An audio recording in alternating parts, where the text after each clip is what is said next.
In all my years of teaching, I have seen some NP students present absolutely amazing cases. They give a wonderful HPI, they discuss the review of systems, they do a detailed physical exam targeting the important body systems. They even come up with some decent differential diagnoses.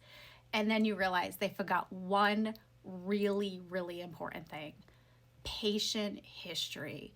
Patient history can change your differentials, risk factors so quickly.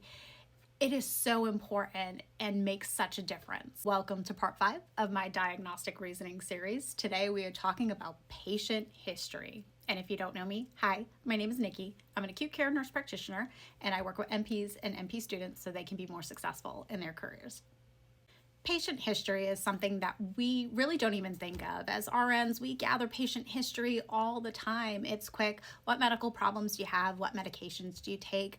But as a provider in diagnostic reasoning, a patient history can change the way you think about differentials or what differentials you prioritize very quickly.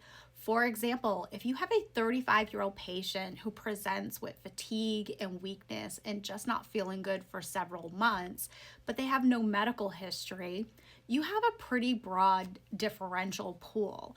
However, that same 35-year-old patient presents and they have a history of lymphoma when they were 19.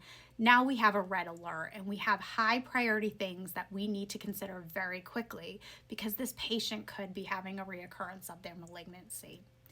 On the flip side, that also applies for our 80-year-olds. So history is going to be pertinent. We probably don't need to know that 80-year-old broke her toe when she was 10 years old when she comes in for chest pain.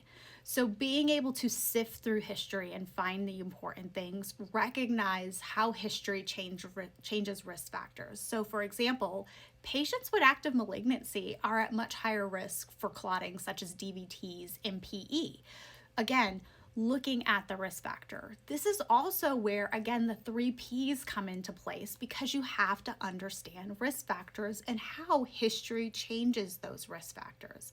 If you haven't looked at my 3 Ps in this series, go back and check it out. Remember, history is important. Look at the context, look at how it changes your differentials, and look how it increases your risk factors. If you have any questions about patient history or diagnostic reasoning, drop them down in the comments. And if you like my content, please give me a follow so I can make more.